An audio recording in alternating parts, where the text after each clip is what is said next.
എല്ലാവർക്കും പുതിയൊരു ടോപ്പിക്കിലേക്ക് സ്വാഗതം. അപ്പോൾ ഓണമൊക്കെ എല്ലാവരും ആഘോഷിച്ചെന്ന് വിചാരിക്കുന്നു. അപ്പോൾ ഇന്ന് ഞാൻ ഓണം റിലേറ്റഡ് ആയിട്ട് നടന്ന ലൈവായ ഒരു കാര്യമാണ് പറയാൻ പോണത്. റിയൽ സംഭവം.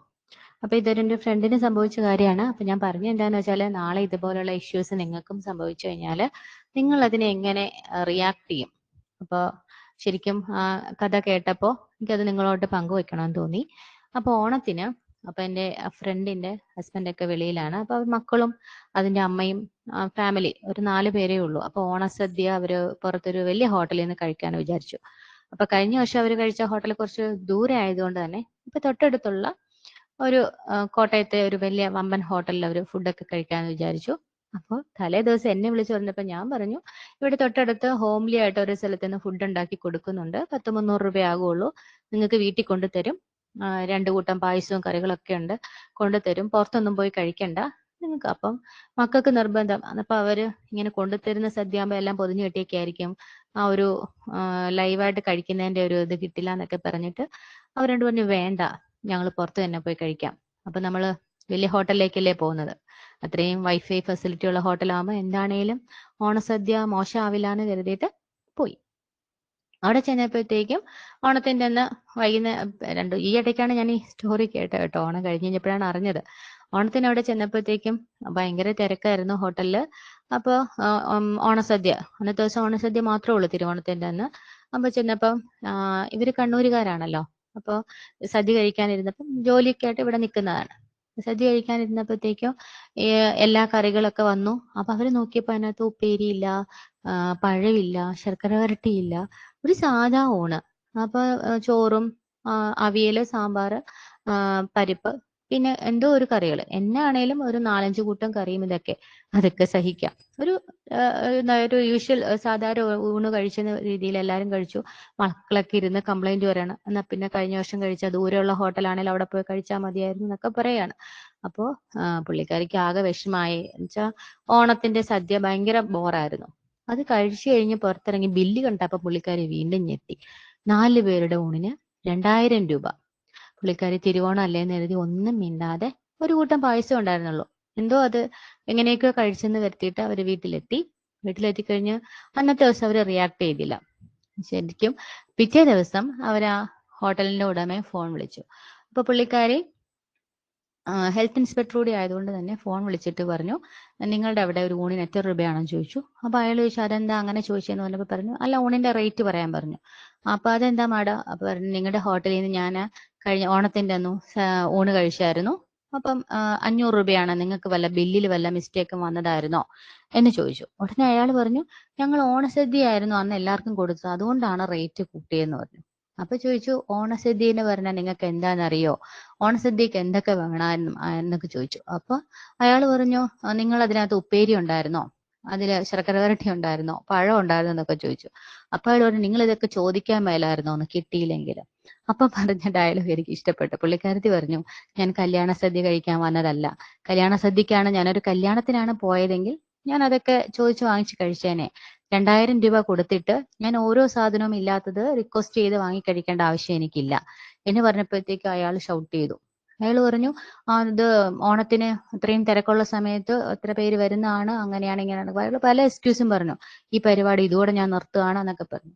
അപ്പൊ അവര് പറഞ്ഞു, അപ്പൊ അയാൾ പറഞ്ഞു, ഞാൻ നിങ്ങളുടെ പൈസ തിരിച്ചു തന്നേക്കാന്ന്.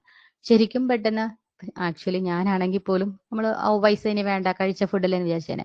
പുള്ളിക്കാരിയുടെ ആറ്റിറ്റ്യൂഡ് എനിക്ക് ഇഷ്ടപ്പെട്ടു. പുള്ളിക്കാരി പറഞ്ഞു, എന്റെ GPay നമ്പർ തരാം, നിങ്ങളുടെ യൂഷ്വൽ ഊണിന്റെ പൈസ എടുത്തിട്ട് ബാക്കി എന്റെ പൈസ തിരിച്ചയച്ചേക്കാൻ പറഞ്ഞു. കാരണം നിങ്ങൾ വെറുതെ സാധാരണ ഒരു ഊണ് തട്ടിക്കൂട്ടി കൊടുത്തിട്ട് അതിന് ഇത്രയും വലിയൊരു റേറ്റ് ഇട്ടു എന്ന് പറഞ്ഞു. അപ്പോൾ അദ്ദേഹം ആ 2000 രൂപ തിരിച്ചയച്ചു കൊടുത്തു. അപ്പൊ അതിൽ ആ വ്യത്യാസം, ഓരോ മനുഷ്യരും ഓരോ സംഭവത്തിനെ എങ്ങനെ റിയാക്ട് ചെയ്യുന്നു. അപ്പൊ ഇത് ഒന്നുകിൽ അയാൾ അത് അത്രയും രൂപ തിരിച്ചു കൊടുത്തതിന്റെ റീസൺ അവർ ഹെൽത്ത് ഇൻസ്പെക്ടർ ആയതുകൊണ്ടായിരിക്കാം. ഒരു സാധാരണക്കാരനാണ് സാധാരണക്കാരൻ എന്താണെങ്കിലും അങ്ങനെ ഒരു ഹോട്ടലിൽ പോയി കഴിക്കില്ല എന്ന് വിചാരിക്കാം. എന്നാൽ പോലും നമ്മുടെ നാട്ടിൽ പല സ്ഥലത്തും ഇതുപോലുള്ള തട്ടിപ്പ് നടക്കുന്നുണ്ട്. വമ്പൻ ഹോട്ടലുകളിലൊക്കെ ചെന്ന് നമ്മൾ ഫുഡ് കഴിച്ചു കഴിഞ്ഞാൽ ഫുഡ് മോശമാണെങ്കിലും പലരും റിയാക്ട് ചെയ്യാറില്ല.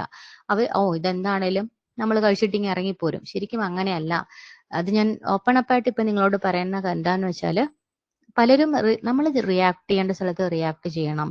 അപ്പൊ ഇപ്പൊ ശരിക്കും പറഞ്ഞാൽ ഞാൻ പുള്ളിക്കാരിയുടെ സ്ഥാനത്ത് ഞാനായിരുന്നെങ്കിൽ ചിലപ്പോൾ ഞാൻ എന്താ വിചാരിക്കുക, ഒന്നും പറയണ്ട, നമുക്ക് അബദ്ധം പറ്റിപ്പോയി, വീട്ടിൽ പോകാന്നിരിക്കും. പക്ഷെ ഇപ്പൊ ഞാനും വിചാരിക്കുന്നു, അങ്ങനെ ഒരു നെഗറ്റീവായ ഒരു ഇൻസിഡന്റ് നമുക്കുണ്ടായാൽ നമ്മുടെ പൈസ നമ്മൾ അത്രയും രൂപ ഒരു എന്താണ് അവർ തരുന്ന ആ 500 രൂപയ്ക്ക് ക്വാളിറ്റി ഇല്ലാത്തൊരു ഫുഡ് കഴിച്ചാൽ അത് ചോദ്യം ചെയ്യാനുള്ള ധൈര്യം നമുക്ക് വേണം.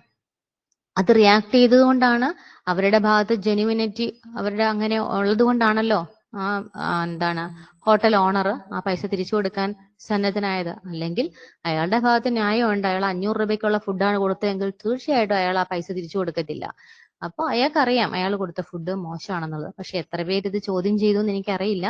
പക്ഷെ എന്നാലും ഇനി ഇങ്ങനെ ഒരു ഇൻസിഡന്റ് ഉണ്ടായാൽ, ഇപ്പം വലിയ ബോർഡുകളൊക്കെ വെച്ച സ്ഥലമായിരിക്കാം, എങ്കിലും നമ്മൾ ഈ പറഞ്ഞ പോലെ ആ ഹോട്ടലിൽ ചെന്ന് കയറി കഴിഞ്ഞു, അയ്യോ ഭയങ്കര വൈഫൈ ഹോട്ടലാണല്ലോ, നമ്മൾ കൊടുക്കുന്ന പൈസയ്ക്ക് ഉള്ള ഫുഡ് നമുക്ക് കിട്ടിയില്ല, ഫുഡ് മോശമാണ്, അല്ലെങ്കിൽ ഫുഡ് തന്ന ഫുഡ് പഴകിയതാണെങ്കിൽ തീർച്ചയായിട്ടും നമ്മൾ ചോദിക്കണം, ചോദ്യം ചെയ്യുക തന്നെ വേണം. അയ്യോ വലിയ ഹോട്ടലല്ലേ എന്നല്ല, നമ്മൾ കൊടുത്ത കാശല്ലേ, അതിപ്പം നമ്മൾ പാവപ്പെട്ടവരാണേലും പണക്കാരാണേലും നമ്മൾ കൊടുത്ത പൈസയ്ക്ക് ഒരു മൂല്യമുണ്ട്, നമ്മൾ കഷ്ടപ്പെട്ട പൈസയാണ്. അപ്പൊ തീർച്ചയായിട്ടും അങ്ങനെ എവിടെയെങ്കിലും നിങ്ങൾക്ക് ഒരു ഇൻസിഡന്റ് ഉണ്ടെങ്കിൽ നിങ്ങൾ അത് ചോദ്യം ചെയ്യുക തന്നെ വേണം. അപ്പൊ ഇത് പറഞ്ഞപ്പോഴാണ് ഞാൻ എനിക്കുണ്ടായ മറ്റൊരു അനുഭവം പറയുന്നത്.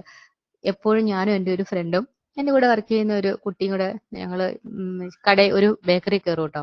ഫ്രീ ടൈമിൽ കയറിയിട്ട് ഞങ്ങള് ഷാർജ കുടിക്കണം. അപ്പൊ നമ്മുടെ പണ്ട് തൊട്ടേ ഉള്ള, എനിക്ക് മാത്രമാണോ, നമ്മൾ ആ ഒരു ബുക്ക് എടുത്ത് തരും വായിക്കാൻ.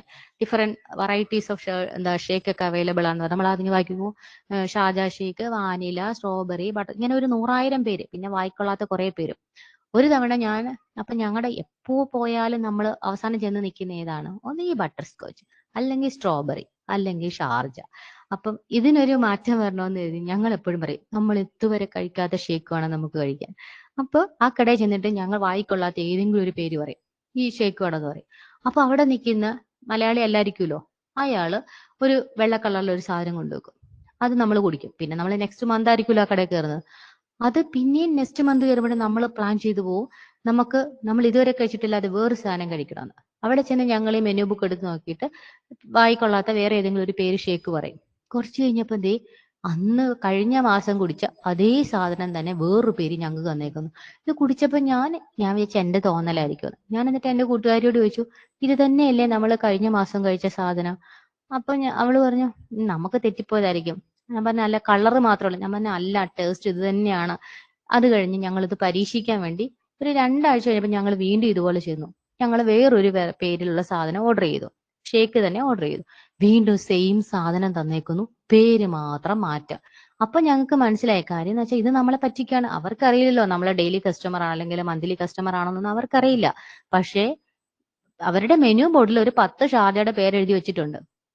ഈ 10 ഷേക്കിന്റെ പേരില് ഈ 10 നമ്മൾ വെറൈറ്റി ആയിട്ട് ഓർഡർ ചെയ്യുന്നില്ലല്ലോ, വല്ലപ്പോഴും നമ്മൾ ഇങ്ങനെ മാറ്റി തിരിച്ച് ഓർഡർ ചെയ്യല്ലേ. ഈ കുടിക്കുന്ന സാധനം തന്നെയാണ് എപ്പ ചെന്നാലും തരുന്നത്. അതിനകത്ത് പേര് ഇവര് വേറെ ഇടുന്നു. ഒരു 3 വട്ടമായപ്പോ ഞങ്ങൾ ആ ബേക്കറി പോണം നിർത്തി. കാരണം പല പേരിൽ ഒരേ സാധനം തന്നെ തരുന്നു.